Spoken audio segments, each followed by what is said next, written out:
Vraiment, ce que je retiens, c'est que les 10 points qui étaient à l'ordre du jour ont été votés à l'unanimité ce soir. Donc, avec 2 membres de la minorité qui étaient présents. Hein, donc, il y a eu un débat intéressant.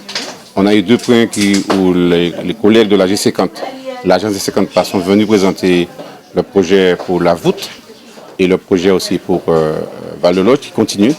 Ça va peut-être ça va pas assez vite, mais le projet, on est là-dessus. On a requalifié, on a redimensionné le projet de la voûte. On avance, on a commencé l'enrochement, on a vu, donc on va commencer à séquencer.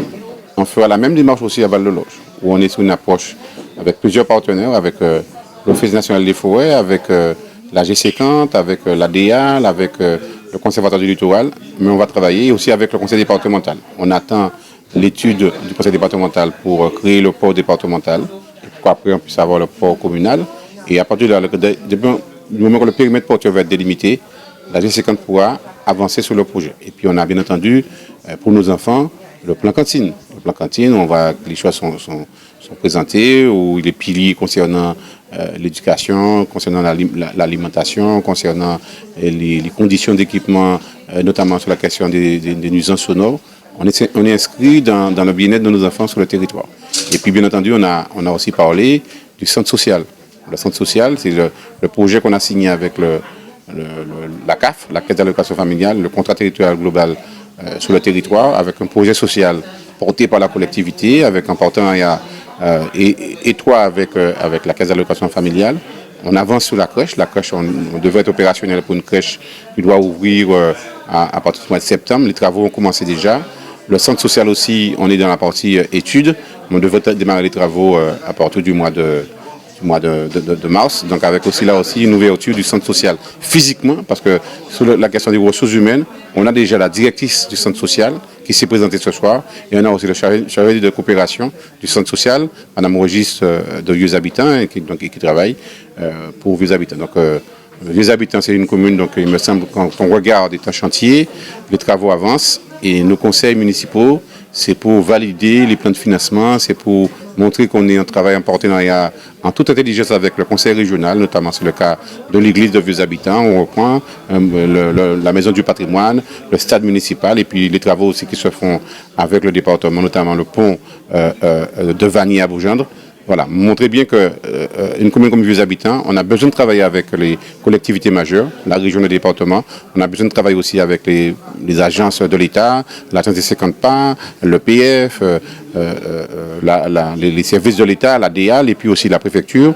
Et donc on a aussi un accompagnement intéressant de l'État, un accompagnement de l'AFD, l'Agence française de développement, et qui nous permet aujourd'hui d'être dans une trajectoire vertueuse, qui permet de dégager un petit excédent, qui permet avec l'excédent d'améliorer les conditions des agents et en même temps aussi de faire en sorte que l'investissement sur le territoire et avoir une politique soutenue d'investissement des équipements pour notre jeunesse, tout ce qui est City Stade. On a présenté ce soir le plan de financement pour le City Stade du Bourg et le City Stade de Géry. Donc on avance, on nous a dit, nous en chantier, et notre intérêt, c'est agir pour le territoire et faire pour avancer. Alors là, c'est l'entrée de Vieux Habitants du côté de Basse-Terre. Donc il faut que ce quartier-là, qui a du potentiel, il y a un potentiel dans la partie maraîchère, la partie agricole, et tout le littoral en particulier, on a deux sites. Hein. C'est la Baie de Rocroi, où on est en situation un peu contentieuse, mais on doit y arriver, on va régler le problème,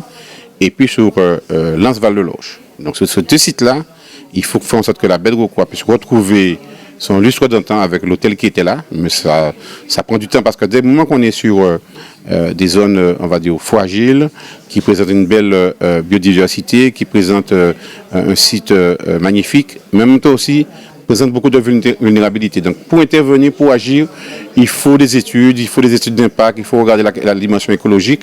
Et donc ça prend du temps. Et je voudrais aller plus vite. Mais on voit bien, par exemple, pour définir le port départemental, où il y a un engagement clair du conseil départemental, mais il y a une étude d'impact à faire, et donc les résultats, on l'aura en début d'année. On fera une réunion de quartier avec, parce que tout ce que je fais, je vais associer la population de Val-de-Loge à ça. Donc, oui, il y a un vrai projet, il y a une belle ambition sur le territoire de Val-de-Loge, et on y avance. Quand on est arrivé, il y avait un travail à faire, donc on a redressé. Hein, c'était un travail, mais grâce à mon équipe, grâce à l'administration, qui a fait que dès 2022, on s'est inscrit dans une démarche vertueuse, accompagné par l'Agence française de développement, sur faire monter en compétence ces agents, faire de la formation, mais nous aider aussi en termes de subventions, et qui fait qu'aujourd'hui, depuis 2022, on a commencé à afficher un petit excédent qui se confirme. J'attends les résultats de 2024, mais on voit bien que la dynamique d'investissement est bien sur le territoire. Oui, et on a vu d'ailleurs, j'en profite pour en parler, on a eu le problème avec les jeunes, donc en lien avec le président de la Ligue de football. On va faire une démarche envers la ISVH. La collectivité va prendre en charge toute la dimension d'accompagnement psychologique des jeunes, et le jeune qui a été aussi, on va dire, tabassé. Et nous avons compté est prévu avec la Ligue, avec le maire demain soir avec la JSVH pour en parler, pour que les jeunes puissent exprimer leur mal-être. Et donc une bonne décision de la Ligue d'arrêter le championnat des jeunes.